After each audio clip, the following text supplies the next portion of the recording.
Greetings and salutations, sports lovers, motor racing fans and others, and welcome back to Waved Yellow at last. Gary. Hello, bud. How's it? Long time no see. Where you been? Here, Here, there and everywhere. That was a bit of a layoff, eh? Yeah. Are you revitalized, refreshed and sorted and ready to rock? Pumped, Evening, but... everybody. So I see that production have put us in a new outdoor studio with the air conditioner blasting flat out. Yeah, I like it. Lovely view Yes. of the Joburg thunderstorms.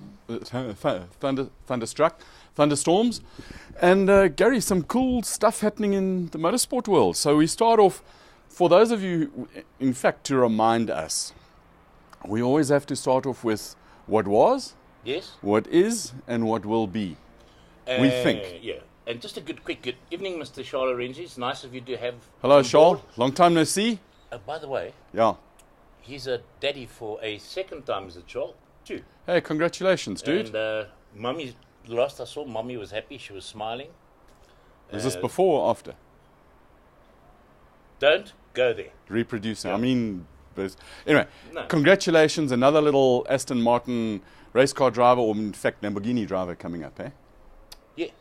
Awesome stuff. It could be a Lamborghini, it could be an Aston Martin, it could be a mysterious GT4, it could be, who knows, LMP1 car. And there's I don't exciting stuff coming up in Gary. know. Yes. Yes. I'm jumping ahead of myself to what we hope will be. No, Let's talk we're about getting what some- was. Yes. So, in our traditional starters spot Yeah. is NASCAR. And Those of you remember, I love NASCAR. In particular, I'm a great Kevin Harvick fan. It was the first. Now, they have what they call their playoffs. It used to be their postseason. So 16 drivers go off into the last couple of races, or 10 odd races of the year, and then they get eliminated 4x4 until at the last race of the year, they end up with 4 guys, and only one of those 4 can win the championship and be the champion. okay. So this was at the Roval, which is at Charlotte, and what they did What's was a Roval? a Roval. It's a combination between an oval Yeah. and a road course.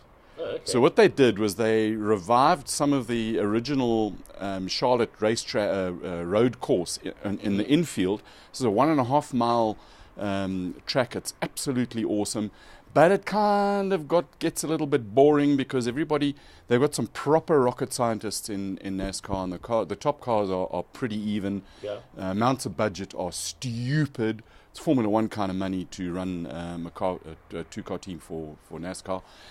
So they built this infield, and it was quite amazing to see the level of altitude change inside. You know, when you look at an oval from the TV point of view, Yeah. you see that it looks kind of flat, but there's about 80 feet, and I'm too doff to translate that into...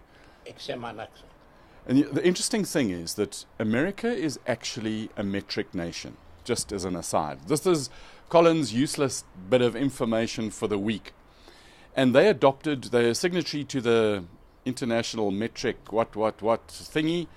So they all metric. But they're Americans, so they've got to do things differently. So, for instance, let's take weight or mass. The international mass is a kilogram. So what the Americans do is they multiply a kilogram by 2.2 to get pounds. And then they call it pounds. So the official thing is metric, but then they go back to inches and yards and miles and stuff. Okay, so so they've now got this oval, thing. and it turned out to be one of the most exciting races ever this year. If I'm not mistaken, on the opening lap, there were 4 cars out in the first. No. second thought. That was on Xfinity. The big boys behaved, Oh, okay. but towards the end, it started to get to a crash fest. Long story short, Jimmy Johnson comes. He hasn't won a race this year. He's a 7-time champion, going for 8 times. He's absolutely awesome. And his car got hooked up real proper, and he's hunting down Martin Truex Jr. And all that Jimmy needed to do was to finish second, and he would have gone to the next round of the playoffs. But no, he's a racer. So what does he do? He shoves it up the inside going into turn 1, locks up. In his turn, he got a bit of axle hop. And he spun the car, the back of the car touched Martin Truex. They went off into the bush, and Ryan Blaney came through to win. It was It was absolutely fantastic. And then Kyle Larson, he caused, just before, 4 laps before the end, they have a yellow, and the whole field goes off into turn 1, and they just go straight, and there's a crash fest of nose. Larson's car is wrecked. All he needed to do was to make 1 lap, and then Jeffrey Earnhardt, who's the cousin of Dale Earnhardt Jr., he ended up getting spun off. He stalled the car, was recycling the ECU, and Kyle Larson comes through in a wreck car. It's magnificent. Do yourself a favor, watch NASCAR, love it. You're talking about that and talking about wrecks. Yeah. Now, the same thing happened to our South African Oh, man, that was sore. The South African guys were not in the car when the car was wrecked. It was So irony of ironies. yes, it was. Now we've skipped from NASCAR. Okay, but anyway, your NASCAR thing happened on Sunday. Yes, Calvin's thing happened on Saturday. on Saturday. So why didn't we start with that? Because we get you- to you what love- we you love- you really love- do. That's yeah. just the way it is. No. So last round of the Blancpain Endurance Series at Barcelona. Eh? Barcelona. Barcelona. Don't think. Why do the Spaniards always lift? That's another story. We're not going there. We've got to be. So they in qualifying practice, Schothorst.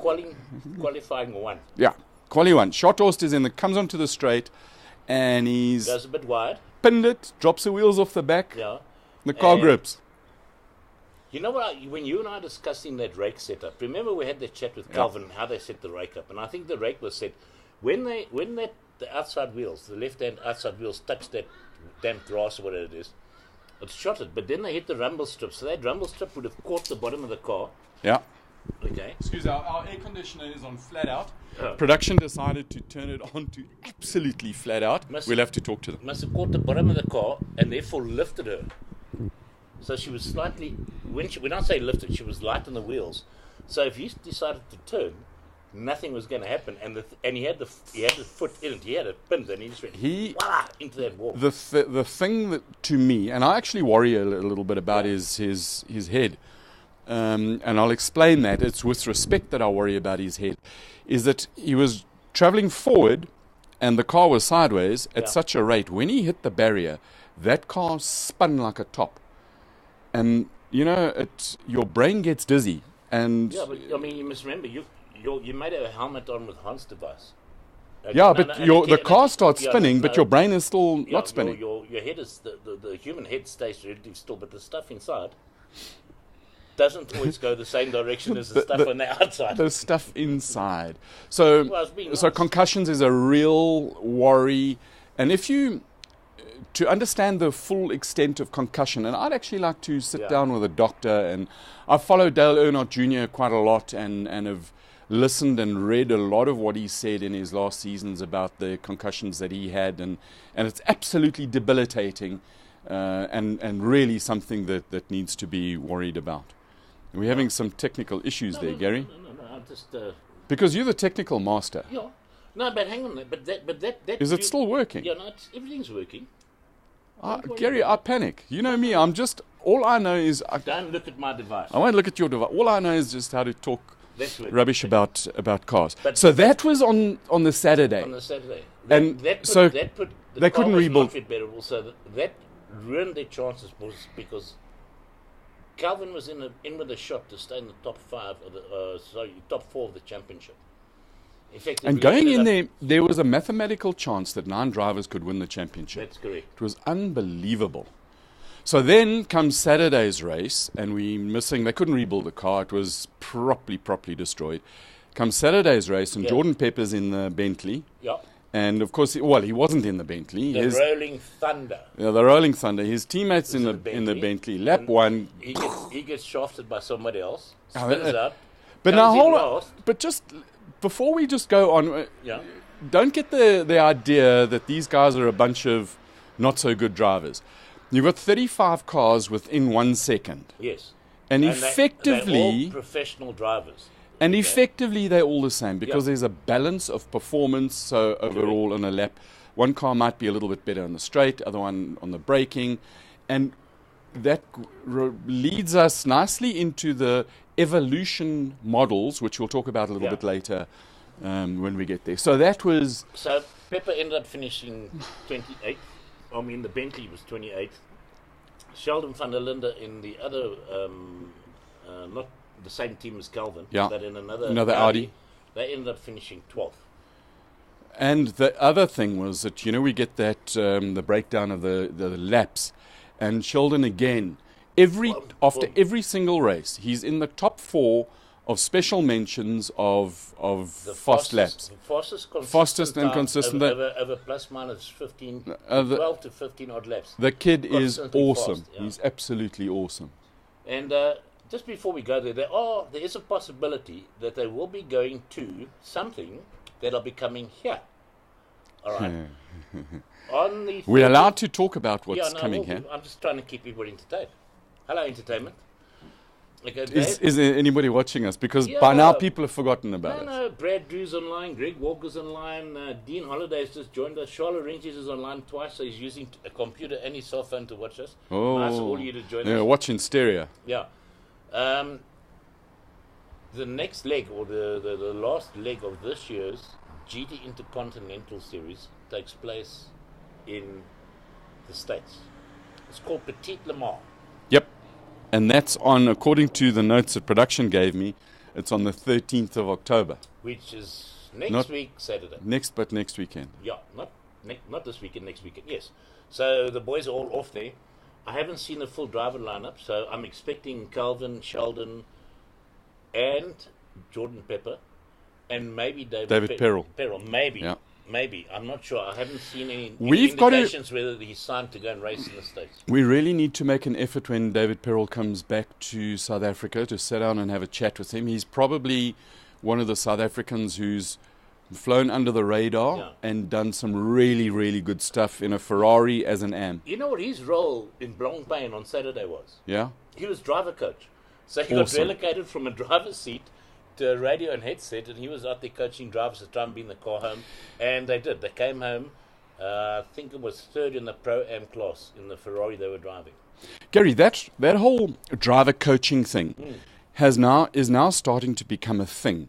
Back in the day, it used to be, well, don't talk to me, I'm a superstar racing driver, and who are you to try and help me with what I'm doing? But the Germans, there's another thread that runs through life. The Germans have got a very good saying, 4 eyes is better than 2 eyes. And so having a coach just to who's a little bit less not emotionally involved in your actual race. Proper drivers are not supposed to be emotional, which is why I was never a proper driver. And having the ability to look in from the outside to help drivers to hit their marks and do things a little bit differently to go faster is always a really cool thing. So that is the history. Now let's go to what is now. And what is now is our favorite off-road team. In fact, the roots of this program stem back to Toyota Gazoo Racing and Dakar. Dakar. Yes. On the 29th of December. 2017. That's when we started this whole waved yellow thing. We called it something different then, but we grew up and it's now waved yellow. Yeah. Because why, Gary? Be prepared, and you never know what's going to be happen, and eyes wide open. Yeah. So it's Rally Maroc, and in order to explain to you exactly about Rally Maroc, we go through to our notes, and you see we now have over here. While you're looking, hi Ron Major, Michael Walk, Francois Pretorius, hi to all of you guys. Etienne van der Linde's online. How's that, Etienne? Joining us. Is that Michael Walk or Robert Walk? No, Michael Walk. Walk, as in perambulate. Yeah, but he's a chairman. So well, there's another thing. I know Michael Walk Gary, from playing when I used to play a thing called ice hockey. Gary, a game called ice hockey, and him and I. Is that what happened to you? You got clapped on the head one more. Someone whacked me with a stick, and I've never been the same since. Okay, so Rally Maroc. Yes. And I didn't get a chance to talk to Mom, but I will. So Rally Maroc starts tomorrow. It's, for those of the other ones, it's Moroccan Rally, off-road raid rally. And the thing is that it is of vital importance. We've got a team of 3 cars for Toyota Gazoo Racing South Africa there. With the strange thing is, yes, in their lineup, all French navigators. So you've got... There's a reason for that. Okay, because the second Toyota that was driven by Janil de Lavilliers, the first one is by Alatia. He's got his same navigator that did Gary? the last one with him. Yeah. Am I correct? Gary? Okay. Hmm? All right. No, it's fine. And then, Fine. unfortunately, Fine. Janil's navigator is still suffering. Rob Howie, yeah. Yeah. So Robbie, we feel for you. It's never ever nice to sit out. So Janila's got a new navigator, Alex Winnock, and then Bernard ten Brink and Xavier Panseri. Yes. So those are they've gone with a full strength team. Mm-hmm. And the reason that Morocco is so important is that next year, Dakar is an all dune rally That's right. in Peru. And it only takes place in Peru. Yeah. So now the conditions in Morocco are very similar to the conditions that are expected to be in Peru. So this is a true final rundown. And as is always, the rocket scientists in the home of all rocket scientists at in the shed in Midrand at the Toyota Gazoo, at the Horse Speed Racing team who run the Toyota Gazoo South Africa Toyota cars, Hilux Buckies, they've been developing and doing stuff and designing cars specifically that are more suited. So in the compromise of the old Dakar, there were the mountain and the rocky stages and the desert stages. So now you can switch a bit of that development directly into what is optimized for sand. And we've seen that with the Mini Raid team. Correct. And how funny is this? That essentially, because Peugeot, after drilling everybody, ended up with a team of 3 drivers and navigator, co-drivers, Yes. without a job. So what do? They bring their Red Bull sponsorship and money, and the whole Peugeot driver team goes over to Mini, and they're running buggies. So you've got Carlos Sainz, Stephen Peter Hansel, and Cyril Dupre in the buggies. But Peter Hansel is still under contract I think his contract finished on Sunday with Peugeot, so he can't drive in Morocco, but you'll have Sainz and Dupre in buggies, and then the 3 Gazoo racing cars. So what do they do in terms of making it better in the sand? Well, number 1, there's a whole lot of cooling issues. Number 2, there's a whole lot of traction issues. And particularly mapping of the engine from a torque point of view and managing the speed and driving it out of the dunes. So this is the final shakedown of what they expect, or the race of what they expect the specification to be. And in typical development fashion, there's a theme that goes through a lot of those of the Gazoo racing vehicles that Glenall is principally the designer of. And that's lower center of gravity, lower polar moment of inertia, and better drivability, while always looking after the serviceability side of it. And that serviceability side is another thread that we're going to pick up a little bit later when we talk about the GT3 cars. So going into next year for Dakar, the Renaults won't be there because they were run by Renault Argentina, and Stuart Thompson is working with Scott Abrams at South Racing. And in the South Racing team, they've actually bought a whole lot of other, I think it's 3 other vehicles from Stuart, and he's furiously busy building the latest and greatest spec vehicles in his workshop in Midrand. So tomorrow there's, with Morocco, there's a short prologue. The testing, they've been there for just over a week now. They've been testing, they've been fine-tuning the dampers. Huge development in terms of the dampers on these vehicles, particularly for the sand. And navigation is going to be a crucial issue for that as well. So that, Gary, 5-day race, all French co-drivers for us. We've got the Minis. Minis have got 6 cars. Mika Hervinen is there, Bryce Menzies, Orlando Terranova, Nanny Roma, and all the other notes. Thank you, production. You guys, production have done a brilliant job.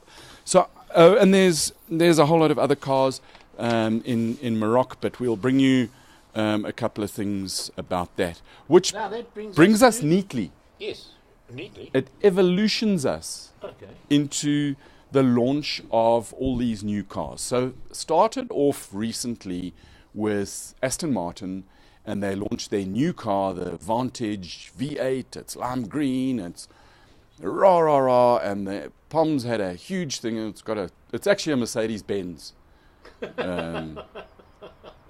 Well, they finally realized they couldn't build their own engine, so they went and bought a Mercedes Benz engine. Oh, okay. So it's a Mercedes Benz in some say a very pretty body, others not. So they built that. They didn't do such a good job in terms of getting the balance of performance right, and so they've been struggling. They've been given a little bit of breaks, but I'm sure that they'll get it sorted for next year. Then the next part of there's a development cycle that runs sort of every 3.5 years, 4 years in these cars, where they go from what they've got and they bring an update kit. So, which is the evolution. And in general, now I've got to go back to the notes because we had a seriously technical Skype discussion with some sources in Europe.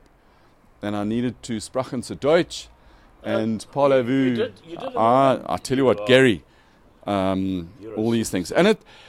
So Lamborghini started it with a Huracan. Yes. And it's now some say that it's not really an evolution, that it's a new car. But they've done a bucket load of updates on this car.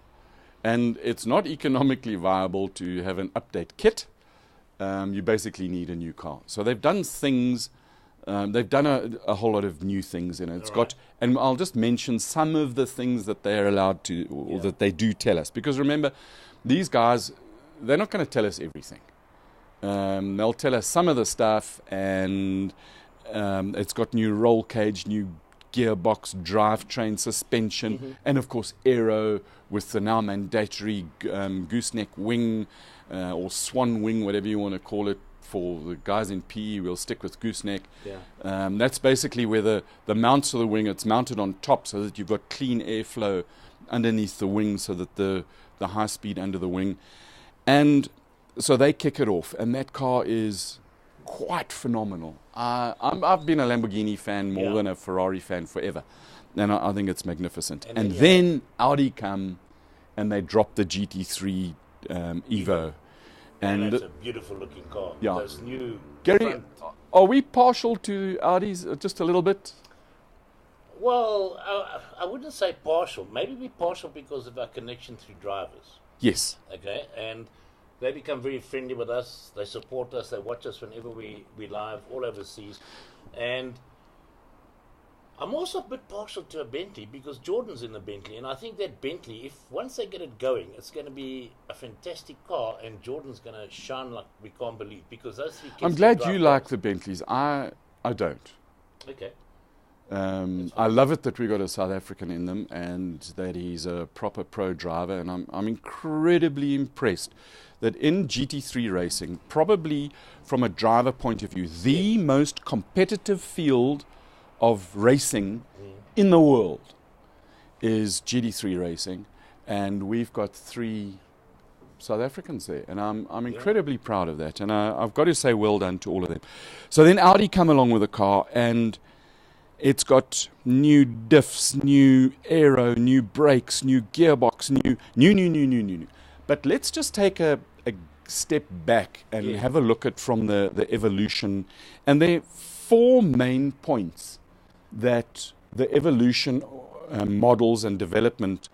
Have you seen how the lighting department have worked so well? The sun has gone down, and lighting, I tell you what, this might end up being a permanent studio instead of just a temporary. So there are 4 main legs that everything centers around. One is reliability, drivability, serviceability, and then the production of the cars. Now, Audi made around just over 200 R8 GT3 cars in its production run. 200 racing cars. So the price list of the new car, by the way, if you would like to order your car, you go to Audi Sport, you send them an email, and that you tell them that you've got 388,000 euros, and you can buy a GT3 Le Mans. It's a lot of money. You could also alternatively buy the kit. Yeah, but then you need the original car, and we haven't got the original car, so you can go and buy a brand new one. So let's unpack. But the original kit's also quite pricey. I mean, it's like 28,000 euros just for the kit. No, but that's just the kit to upgrade from an old car to a new car. But that's only the body shell. It's not. No. The kit doesn't include the gearbox. No, it does. Oh, No, it's got all the right bits. They haven't done a whole new gearbox, and it's quite the Lambo and the Audi have got a very strong bit of DNA a strand running through it. So let's unpack each of those 5 steps of. So the reliability is, it's self-evident. You don't want the car to break down. The Nissan in the GT, that thing that they run, number 22 and 23, they've battled with reliability on those cars. So in a race, you do not want to get them to. They must not. Nothing must break. They've just got to run and run and run forever. So just to Tuli, thank you very much for the cover. It's lasted a year and protected my phone. Sorry, I just had to point that out, Gary. We love cool brands. So that's the reliability part of it. Okay. Just shut it on a little bit. No. Okay. Did you see the release of the new supercar from Mercedes-Benz? The one. That one. Yeah, I had a mild vomit in my mouth. Was that because of the price or because of the styling? Both. I thought it was actually a very nice looking car. But that's the cool part about us, Gary, is that we can sit here and one of us is right and one of us is wrong. We disagree. And look, it's one of those things, if you're a Mercedes fan, you love it. If you're not a Mercedes fan, you don't love it. Right. And okay, but they're German. So let's get on to the reliability. So they're looking at all the little things that have broken down through the year, and they've fixed them, the years. Then you've got drivability, and this is probably the biggest part that they look at. In GD3 racing, and particularly in the Pro-Am side, you've got a Pro driver and an Am. So you've got to design a car that has got a wide operating envelope. Yeah. Not only for the class of the drivers, so you've got a Pro and you've got an Am, but also a very wide variety of racetracks that they race on. Yeah. And also they race on 3 different makes of tires. So some of the tracks are super smooth and glassy, and they race on Monza and all the rest of it. Then they go to Sebring, which is bumpy as... Slowly. Bumpy. It's very bumpy. And they go to Mount Panorama in Straya, where it's also bumpy and up and down and all the stuff. So you've got to have a car... You've got to have a car that works on the smooth stuff, and you've got to have a car that works on the bumpy stuff. Then you've got to have a car that works on the 3 different tire manufacturers, and then you've got to have a car that is relatively benign so that your Am driver can go really quickly. And then you've got to have a car that is you can set up and make it really quick in qualifying and keep it quick for the race. Correct. So all of those things combined. Now we know that from talking to the Van der Linde boys, that the Audi, when you put its rake on and you drop it back to, and you're talking a couple of millimeters, 2-3 millimeters, to get the grip, extra aero grip for qualifying, it becomes twitchy as hell. So you want to take that out and get the grip somehow. So there's that whole drivability part that you want to concentrate on. Okay. So the development of the suspension geometry, the aero, and particularly the rake sensitivity and attitude sensitivity of the aero is a priority. Then you've got to look at the serviceability. Serviceability, so something goes wrong, particularly... Can be maintained. And can you change bits and pieces quickly? Yes. So on the Lamborghini, they know that the rear drive shafts are a problem. So in order to change the drive shafts, they modified the way they fit, and there's some bolts on the outside. Yeah. You basically... On the outside of what? Of the wheel. Okay. And you undo those bolts and pull the drive shaft out through the center of the wheel and the hub. And put a new one And you put a new one in. Okay. So you don't have to change your suspension, and therefore you don't have to worry about setup. So those are the serviceability items. With you now. Then there will be things like the gearbox might have a problem in qualifying. So you look at a module, and the module will be the engine and the gearbox and the suspension. Drop out an old one, put a new one in. Very Drop much out and you say module. a but you module. mentioned three The things whole. So the gearbox has got the problem. So you take out the engine, the gearbox with its suspension, drop it out, there. Wheel and another one. wheel a new one in, bolt it in, and put it all together. So those are the serviceability items that go with it. Okay. And then the last part of the Evolution package is the production ability of the car. So can you make these things, number one, in the numbers that are required? Okay. And you're talking of a production run in a relatively short time. So in the first 6 months, you need to build about 200 of these cars at 388,000 euros. You do the math.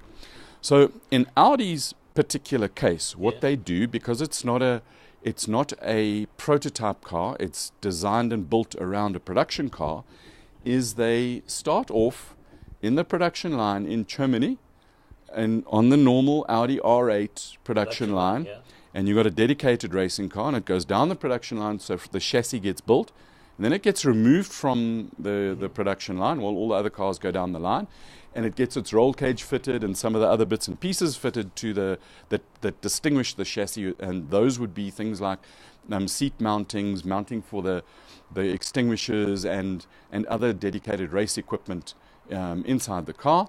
And then it gets shifted back into the production line, goes down the production line, and only after the end of the build of the chassis, when the chassis goes through the paint plant, does it get pulled off and go to Audi Sport for production. So they're looking at it because GT3 racing, without a doubt, is absolutely vital from an image point of view, but also from a financial point of view for the world's manufacturers. There are 14 manufacturers who run GT3 programs throughout the world. But all the proper sports car manufacturers. At the same time, those same teams that are doing that are also building GT4 spec cars, which is a down-tuned version of the GT3. Slightly closer to the road, a less modified road car. So it'll have road car type, like a Group N racing car kind of thing for those of us who understand. It hasn't got the mega bodywork and the mega aero. It's cool bodywork and cool aero and a wing. We've got to have a wing and lots of carbon fiber. And as well, not as many of the teams, there's quite a few of the teams, including Audi and a couple of others, are building TCR cars. Yeah. Now, in Audi, of course, that's on the A3 platform. And at TCR, the production of the TCR cars are upwards of, they're getting onto 300 cars. Do you know we have a car in South Africa that's very close to TCR? Yeah, the GTC Class 2 cars. No.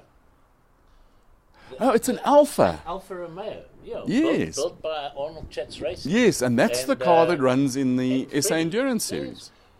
Actually, that brings us time, because I think now we better get on to South Africa. Have we done enough of that? Yeah, no. Okay, cool. So now we're going to SA Endurance Series. Well, there's two things. We've got the Extreme Supercars coming up on the 20th. Gary. Yes? The G&H Transport Extreme Supercars. Sorry, guys. Which we love. I'm wrong. Okay. No, it's not wrong. We pay homage to the people who put their money where their mouth is and actually make our racing possible. Yeah, that's right. So that's coming up on the weekend of the 20th of October.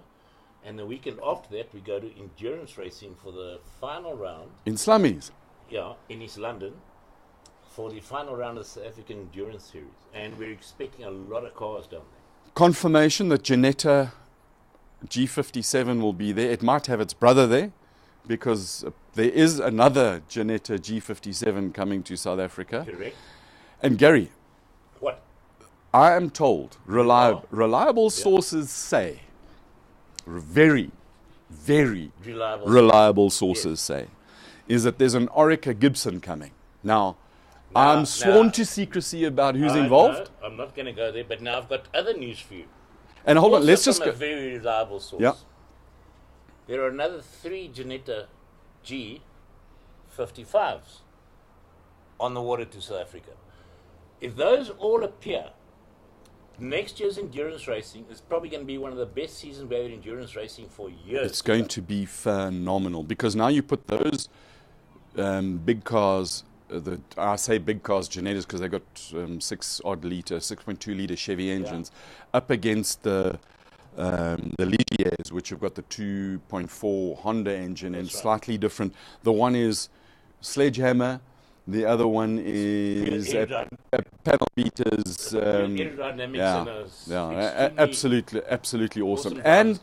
And the thing with East London, it's my favorite racetrack in this country because it's so quick, and there are a couple of corners that are deep breath corners. And in the straight, you've got Rifle and Potters, and Rifle in particular, and then Potters because you're arriving so much quicker than Potters. Those are deep breath corners. Now, But the other corner, yeah, or the other series of quick corners, is into the complex, Yeah. where you've got a left followed by a left and then into a right onto the back straight. And Okay. that right has got a bump on the inside. And if you get the left going into the right, Gary, just focus on this. Gary? We haven't said that for a long time. focus Focus, Gary. So if you get the left going into the right. going into the right wrong, then you get on the bump and you later on the gas and you get past going into the beacon, which is the last corner coming onto the straight. It is a phenomenal circuit. 4-hour race there. I'm looking forward to that, eh? Now, just for everybody out there that's watching, because we're running close to end of time, I see Listen. production getting ratty over there. there's some exciting news, guys. We will be doing live streaming on the 26th. It's a bit of a prototype test. We've got some amazing, funny cameras and great cameras. So, my colleague out there, Henk Brits, you're on the line, brother. No So, pressure, dude. No pressure. Making it happen, and we're going to be trying a lot of things. So, it's going to be a different way of trying to bring you guys something. We will still be in the pit lane. There will be action from the track. So, we bring you a live stream in a different format, and we hope you all enjoy it and come and log on and watch us. And if you're in the pits, you can watch your car going around. If you're not in the pits, you can sit in the grandstand and watch your car going around. I think it's going to be So, Henk, fantastic. we have to go So and find it's- that bump, Henk. It's a huge technical stretch for Yeah. us. But Gary, if you don't keep moving forward, you're going backwards. Well, we have to, and the exciting thing is there's a lot of exciting things going into next year. So this 26, I feel like a race team now. We're going to go out there, we're going to try this thing, and if we win that, we can go racing next year type of thing. So, Yeah. gearing it up. It's and trying gonna be make awesome. Beyond my life a bit easier and trying to keep things more exciting. And never mind that, is that we can bring one of the things that we've done, or that we've listened, guys, we've listened to you, and all of you want more on-track action, and we've tried a little bit with being at a corner, and it's kind of been basically cuck. It hasn't Thank been. you. No, Gary. Hey, We've At done. least we tried. No, we. It's not the movie that's playing in both of our heads. Is not the movie that comes over. So now, What I think. this now. Listen to the voices in your head. So this gives us. And sorry, I didn't mean to. It's when I said that it's not what we want, not what we envision. Yeah. So Gary's dream is to be able to have cameras at corners, and that we can talk about what's going on at corners, and we're involved. So our eyes are not only in the pit lane, but our eyes are all around the track. Yeah. So it's immensely exciting. And I know, Gary, you've put in, how can I put this? Mega huge, major effort. Yeah. You've put in, and I've got to say congratulations. Well, thank you, sir. This is before the time, even knowing what the product is going to be. But judging by the effort you've put in, I have no doubt that you guys, you our loyal fans and viewers, are in for a huge treat. It's going to be mega. And that's about it, eh? Yeah, but just before you get that, Greg Chapman has just reminded us LMP3, Janetta and Gibson, so he put a question mark. Yes, Greg, and Kevin Harvick didn't do so well. No, he didn't. To Mario, thank you very much for this kind words. Henk Brits, great having you online. Many, nice of you to follow us and be tuning back in again. Thanks, Worm. To Dean Holiday, Brad Drew, Paul Bedford, thanks all for joining us. Guys, we will be alive again next week with another For sure. session of Waved Yellow with a lot more exciting information. Beware, be awake, and be careful, because you never know what's going to happen. So, from me, catch you guys next time. It's been really great to be back, and we are back now. There were some issues that have been resolved. We're back, we're strong, and thank you very much for joining us. We'll see you next week, Wednesday, 6 o'clock. That's our time. Have a great week. Cheers.